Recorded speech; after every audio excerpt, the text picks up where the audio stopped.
Kemarin kan netizen sempat menduga obrolan Bung Toel sama Pak Erik di Manahan itu salah satu doktrin ibaratkan untuk memecat ST. Apakah apa topik pembicaraan yang waktu di Manahan tersebut? Iya, saya paham itu. Situasinya saya mendadak diajak Budi, yuk ke Manahan ke Solo, udah disiapin semuanya. Jadi saya tak kuasa menolak dia, saya berangkat. Ini situasi kan. Lalu saya agak sebelah ke kanan waktu masuk ke tribun itu, saya tahulah beberapa kawan saya waktu di PSSI agak kaget waktu saya datang di tribun mukanya. Tapi ya karena teman, karena sahabat, ya kita bersalaman. Tapi saya tahu dari raut mukanya agak kaget saya hadir. Saya tahu positioning sebagai pengamat yang suka mengkritisi. Jadi waktu masuk tribun sejujurnya saya ke kanan. Ternyata di sebelah situ berdekatan bersebelahan dengan media kan, di capture lah. Kan pertanyaannya kenapa saya nggak ke kiri? Karena ujung mata saya sebelah kiri saya udah lihat di sana ada sekjen, ada ketum, ada exco, ada mantan exco, ada perwakilan FIFA. Yang tadinya saya nggak tahu karena yang saya lihat kan gitu. Demi menjaga jarak yang selama ini terjadi karena saya suka mengkritisi, saya bergerak ke kanan. Kalau mau tahu alasannya. Yang tidak saya sangka adalah ketua umum menghampiri kan begitu. Saya harus mengapresiasi sebagai orang yang selama ini mengkritisi. Tidak banyak yang terlalu serius dalam momen seperti itu, tetapi saya harus apresiasi ketum karena kurang lebih beginilah bahasa sederhananya. Dia menangkap poin-poin catatan kritis saya. Dia tidak baper karena perlu check and balance. Jadi sebagai pemimpin federasi, ketua umum federasi, dia butuh check and balance. Kurang lebih gitu. Jadi intinya nggak baper lah. Lalu ngomong soal Laos. Jadi kalau buat saya bilang kalau nonton Laos lawan Indonesia, saya hanya berpikir berapa gol yang tercipta. Waktu itu saya bilang minimal 3 gol. Tapi kan nggak kejadian kan hari itu. Sangat mengecewakan 3-3. Tuh, yang ketiga saya ngomong rumput kalau nggak salah. Kok lebih bagus dari GBK ya, saya bilang begitu. Ambien sama rumputnya, itu aja. Habis itu diajak ke sebelah kiri, yuk saya kenalin ke perwakilan FIFA sama ada KSP deh kayaknya waktu itu. Saya ada KSP terus saya diajak salaman sama mereka. Seperti itu. Itu kejadian sesungguh-sungguhnya.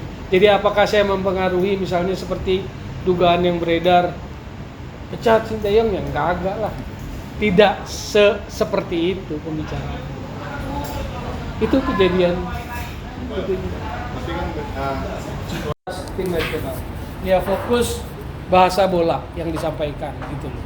Saya ingin ada perubahan itu supaya kembali kita ngomong bola gitu loh. Kalau masalah teknis sedikit Bu, kan Pak Ketum bilang nanti yang bahas yang fokus pengurus taktik teknik kan asisten pelatih, yang leadershipnya cuma menteri. Sebenarnya pola seperti ini tuh ideal nggak sih untuk sebuah tim?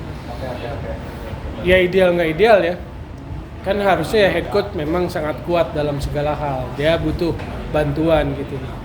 Tapi kan itu tadi, kalau saya nangkepnya karena ya mungkin agak memahami situasi bola. Yang pertama kan harus klaster Belanda, yang kedua ada problematik di ruang ganti. Harus ada respect yang ada bos ruang ganti lah.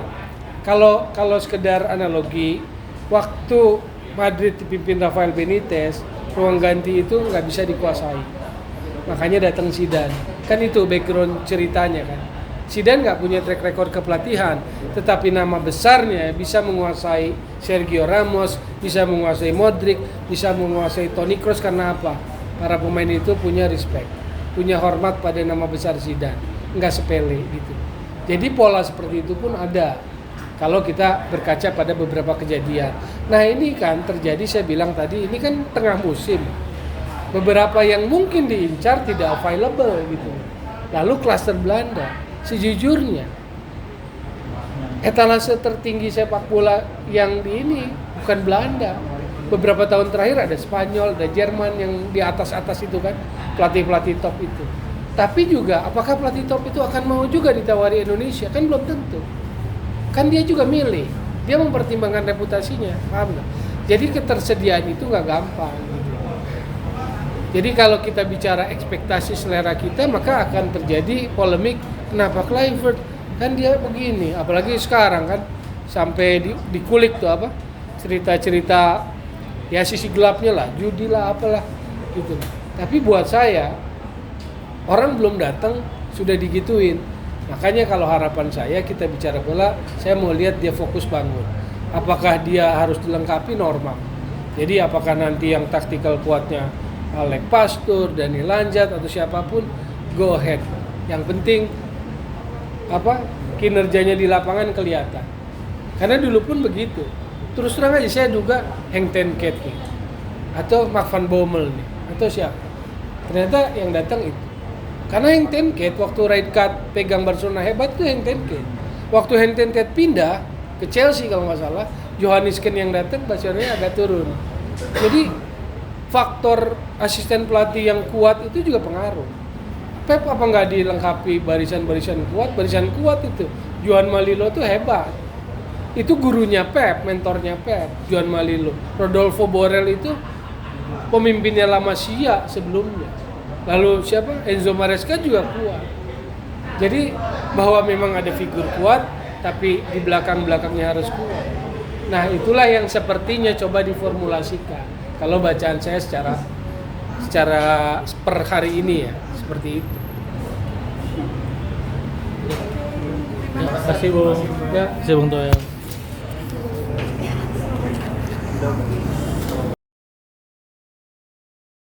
Terima kasih sudah menonton. Silakan subscribe, like, dan jangan lupa komen di bawah ya Bola Spotter.